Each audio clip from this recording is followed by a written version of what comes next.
जन जन तक पहुंचने से कोई रोक नहीं पाएगा। साथियों, हमारा पहला संकल्प होना चाहिए कि हमें जल संरक्षण करना है, पानी बचाना है, नदियों को बचाना है। हमारा दूसरा संकल्प होना चाहिए कि हम पेड़ लगाएंगे। देश भर में एक पेड़ मां के नाम अभियान को गति मिल रही है। इस अभियान के साथ अगर सभी मठों का सामर्थ्य जुड़ जाएगा तो इसका प्रभाव और व्यापक होगा। तीसरा संकल्प कि हम देश के कम से कम एक गरीब का जीवन सुधारने का प्रयास करें। मैं ज्यादा नहीं कह रहा हूं। चौथा संकल्प स्वदेशी का विचार होना चाहिए।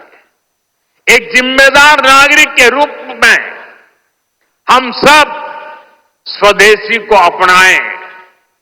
आज भारत आत्मनिर्भर भारत और स्वदेशी के मंत्र पर आगे बढ़ रहा है। हमारी अर्थव्यवस्था, हमारे उद्योग, हमारी टेक्नोलॉजी सब अपने पैरों पर मजबूती से खड़े हो रहे हैं।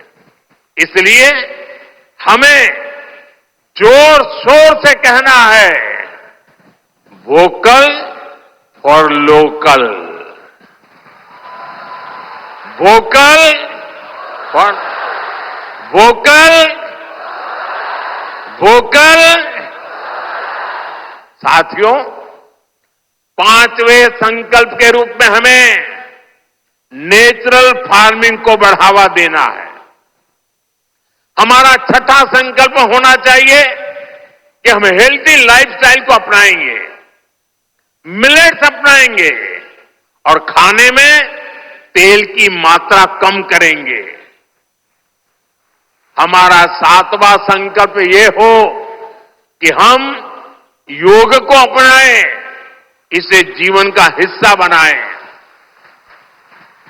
आठवां संकल्प मैन्युस्क्रिप्ट्स, पांडुलिपियों के संरक्षण में सहयोग करें। हमारे देश का बहुत सा पुरातन ज्ञान पांडुलिपियों में छिपा हुआ है। इस ज्ञान को संरक्षित करने के लिए केंद्र सरकार ज्ञान भारतम मिशन पर काम कर रही है। आपका सहयोग इस अमूल्य धरोहर को बचाने में मदद करेगा। साथियों, आप नौवां संकल्प लें कि हम कम से कम देश के 25 ऐसे स्थानों का दर्शन करेंगे जो हमारी विरासत से जुड़े हैं। जैसे मैं आपको कुछ सुझाव देता हूं, 3-4 दिन पहले कुरुक्षेत्र में महाभारत अनुभव केंद्र की शुरुआत हुई है।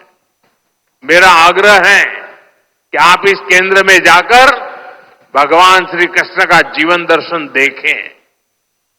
गुजरात में हर साल भगवान श्री कृष्ण और मां रुक्मणी के विवाह को समर्पित माधोपुर मेला भी लगता है।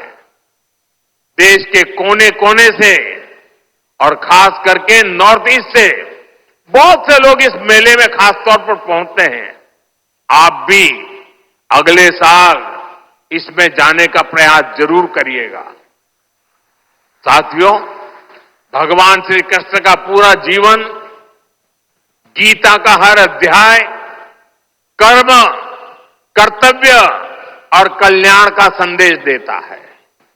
हम भारतीयों के लिए 2047 का काल सिर्फ अमृत काल ही नहीं, विकसित भारत के निर्माण का एक कर्तव्य काल भी है।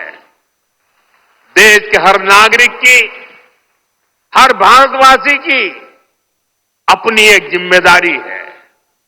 हर व्यक्ति का, हर संस्थान का अपना एक कर्तव्य है और इन कर्तव्यों की पूर्णता में कर्नाटका के परिश्रमी लोगों की भूमिका बहुत बड़ी है। हमारा हर प्रयास देश के लिए होना चाहिए। कर्तव्य की इसी भावना पर चलते हुए राष्ट्र का, विकसित भारत का स्वप्न भी साकार होगा। इसी कामना के साथ उडुपी की धरती से निकली है ऊर्जा विकसित भारत के इस संकल्प में हमारा मार्गदर्शन करती रहे। एक बार फिर इस पवित्र आयोजन से जुड़े हर सहभागी को मेरी ढेर सारी शुभकामनाएं और सबको जय श्री कृष्ण, जय श्री कृष्ण, जय श्री कृष्ण।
जिसके पास कुछ न कुछ है दे दीजिए, वो कलेक्ट कर लेंगे और आप फिर शांति से बैठ जाइए।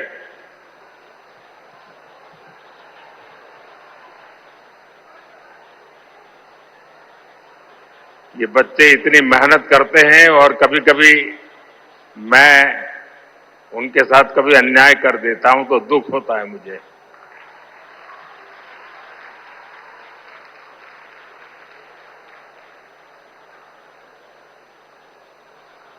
जय श्री कृष्ण। भगवान श्री कृष्ण के दिव्य दर्शनों की संतुष्टि, श्रीमद् भगवद गीता के मंत्रों की ये आध्यात्मिक अनुभूति। एल्लारिगो नमस्कारा।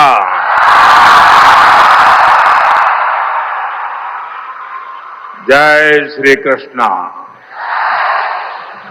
जय श्री कृष्ण, जय श्री कृष्ण। मैं अपनी बात बताना शुरू करूं उसके पहले यहां कुछ बच्चे चित्र बना के ले आए हैं। जरा एसपी जी के